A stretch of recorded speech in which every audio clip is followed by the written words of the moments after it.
Welcome to Positive Atheism English channel, third part of Atheistic Ethics. Another defect of the religious method was its commandment of do's and don'ts. They killed the initiative of believers and moved them in ruts of routines. With the best of intentions, the authors of scriptures, the Bible, the Quran, the Avest and the Bhagavad Gita prescribed a long list of do's and don'ts for the faithful to follow.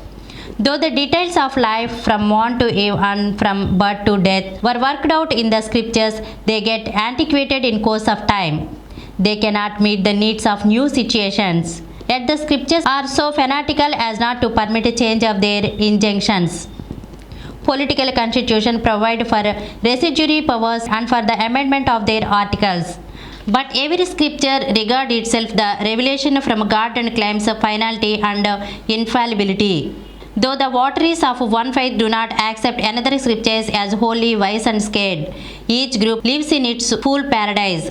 Consequently, theistic ethical codes have become hopelessly conservative and outmoded, and the believers have gone fanatically blind. The inflexibility of scriptural commandments render dishonesty indispensable to theists. They have to gratify their current needs superficially. The philosophy of the Bhagavad Gita is a labored and sophisticated justification of a split personality. So Hindu talk delightfully of Advaita or oneness but treat fellow men as untouchables. Christians talk of love but are found and engaged in war everywhere. Muslims talk of brotherhood but like to exterminate other faiths. The fatherhood of God has not resulted in the brotherhood of man, since it did not relate man to man but man to God. So, in spite of sermons and pious wishes, the religious method failed to make man honest, loving, and kind. The need of tolerance or respect for difference of opinion received little attention in the arrays of religious belief and national jingoism. Proud of its own faith, each group clashed with the rest. Religionists and patriots killed fellow men to please their own God or country.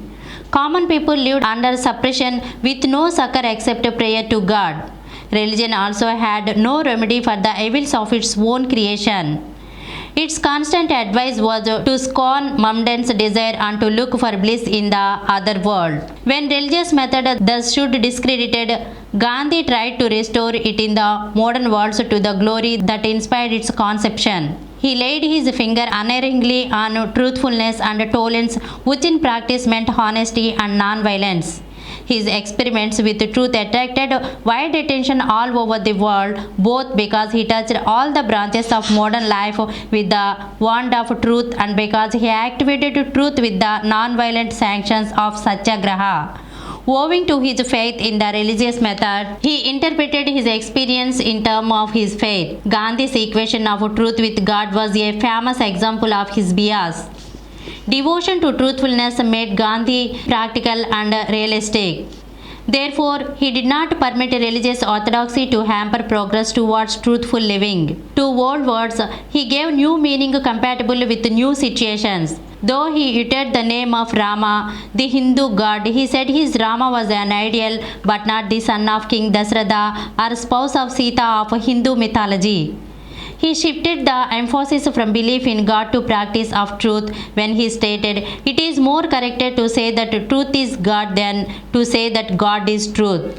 Confronted with the challenge of an atheist, he agreed to drop the mention of God and to have truth instead. When religious strife was raging high in India, he recommended the formation of a secular state that would treat religious as a personal matter. Thus, whenever he found a conflict between faith in God and needs of truthfulness, he was more inclined to subordinate the faith to the insistence on truthfulness. Thank you. For more videos, please subscribe to this channel Positive Atheism and activate the bell icon.